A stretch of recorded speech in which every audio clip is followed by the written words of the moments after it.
તરફ દેશની રાજધાની દિલ્હીની હવા ક્યાંક ઝેરીલી થઈ રહી છે। સતત એર ક્વોલિટી ઇન્ડેક્સ અહીંયા બગડી રહ્યું છે, જેના કારણે દિલ્હીવાસીઓ પણ પરેશાન છે। દિલ્હીની વાત કરીએ તો પ્રદૂષણનું લેવલ ખતરનાક સ્તરે પહોંચી રહ્યું છે। દિલ્હીમાં હવા સતત ઝેરીલી થઈ રહી છે। દિલ્હી, ગુરુગ્રામ, નોઈડા, ગાઝિયાબાદ આ તમામ જગ્યાએ પ્રદૂષણ ખૂબ જ વધી રહ્યું છે। અનેક વિસ્તારોમાં સવારે એર ક્વોલિટી ઇન્ડેક્સ 400 ને પાર પણ પહોંચી ગયો છે। દિવસે તડકો નીકળતા એર ક્વોલિટી ઇન્ડેક્સ ડાઉન પણ થયો છે। સાંજે 36 કલાક બાદ ફરી એકવાર હવામાં પ્રદૂષણનું સ્તર વધી રહ્યું છે। देश की राजधानी दिल्ली अब गैस चैम्बर में तब्दील हो चुकी है। एयर क्वालिटी इंडेक्स यानी कि AQI का लेवल दिन ब दिन खराब श्रेणी में पहुंचता जा रहा है। सुबह देखने को मिला दिल्ली के कई इलाके ऐसे हैं, चाहे वो अक्षरधाम हो या फिर दिल्ली का आनंद विहार या फिर आउटर दिल्ली की बात करें तो बवाना इंडस्ट्रियल एरिया, इन सब जगहों पर AQI का लेवल 400 के पार पहुंच चुका है। अब देखिए, ये सुबह की बात थी, लेकिन ये बढ़ता घटता रहता है। शाम के इस वक्त अगर मैं बताऊं तो देखिए, जैसे जैसे शाम हो रही है वैसे वैसे एयर क्वालिटी इंडेक्स अपने खतरनाक श्रेणी पर पहुंचता हुआ दिखाई दे रहा है।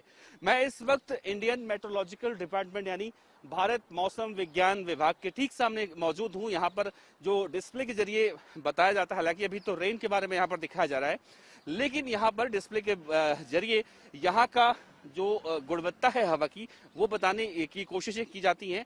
लेकिन अगर मैं आपको लाइव दिखाने की कोशिश करूं इस वक्त मौजूदा जगह पर, यानी ये बहुत ही पॉश इलाका कहा जाता है, यहाँ पर बड़े बड़े मंत्रियों के बंगले हैं, बड़े बड़े नेताओं के बंगले हैं। अब देखिए, एयर क्वालिटी इंडेक्स चेक करने वाली ऐप में हम देखें तो अभी थोड़ी देर पहले जब हमने ऑन किया था तो 199 था, लेकिन 5 मिनट के बाद ये 210 पहुंच चुका है। ये लोधी रोड, जहां पर बड़े बड़े दिग्गज नेता यहाँ पर रहा करते हैं, दिल्ली के पूर्व मुख्यमंत्री अरविंद केजरीवाल हो या फिर अरुण जेटली की हम बात करें, वो भी यहीं पर रहते थे, राहुल गांधी भी इसी एरिया में रहा करते हैं, और इससे कुछ दूरी पर ही देश का संसद भवन है। यानी ये बहुत ही ज्यादा ही हाई प्रोफाइल इलाका कहा जाता है। मौसम भवन के ठीक सामने अभी हवा की गुणवत्ता 210 है, लेकिन आप यकीन मानिए अब देखा जा रहा है कि ये धीरे धीरे ज्यादा बढ़ रहा है। यानी कि सुप्रीम कोर्ट ने इस पूरे मामले में सुनवाई करते हुए जिस तरह से कहा है कि दिल्ली गैस चैम्बर में जिस तरह से तब्दील हो चुकी है, खास तौर से दिल्ली ही नहीं बल्कि दिल्ली से सटे जितने भी इलाके हैं, चाहे वो यूपी का गाजियाबाद हो या फिर उत्तर प्रदेश का नोएडा या फिर हरियाणा का गुरुग्राम, इन सब जगहों को लेकर सुप्रीम कोर्ट ने चिंता जताई है और साफ तौर से आदेश दिया है कि छोटे छोटे बच्चों के स्कूल को अब ऑनलाइन किया जाए और उन्हें बचाने की कोशिशें की जा रही है। साथ ही दिल्ली सरकार को भी कहीं ना कहीं फटकार जरूर लगाई गई है कि आखिर इस बढ़ते प्रदूषण के लेवल को दिल्ली सरकार कैसे कंट्रोल करेगी।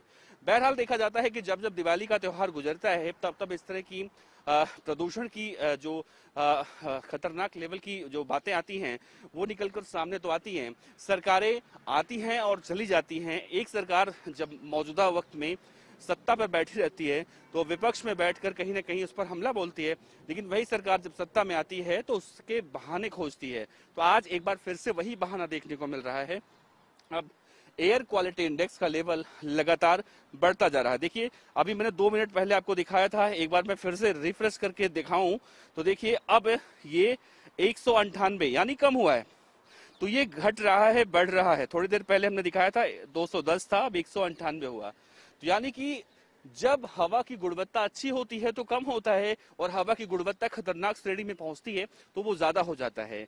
दिल्ली के कुछ इलाके ऐसे हैं जहां पर 500 का आंकड़ा पार हो चुका है। हालांकि ये बहुत ही ज्यादा चिंताजनक है, लेकिन देखना होगा क्या इससे निपटने के लिए कोई ठोस कार्रवाई दिल्ली सरकार करती है। हालांकि कृत्रिम बारिश की बातें की गई थी, लेकिन उसका असर क्या हुआ वो सबको कहीं ना कहीं पता ही है, और वो अब श्रेणी जो होती है, हवा की गुणवत्ता जो होती है वो बढ़ती ही जा रही है। खास तौर से उन लोगों के लिए दिक्कतें हो रही हैं जो लोग बुजुर्ग हैं, किसी भी बीमारी से ग्रसित हैं, उन सभी लोगों को हिदायत दी गई है कि वो इस तरह से मास्क लगाकर चलें। फिलहाल देखना होगा कि हवा की गुणवत्ता दिल्ली में कब सुधरती है। कैमरामैन गौरव सक्सेना के साथ देवनाथ पांडे, गुजरात फर्स्ट, दिल्ली।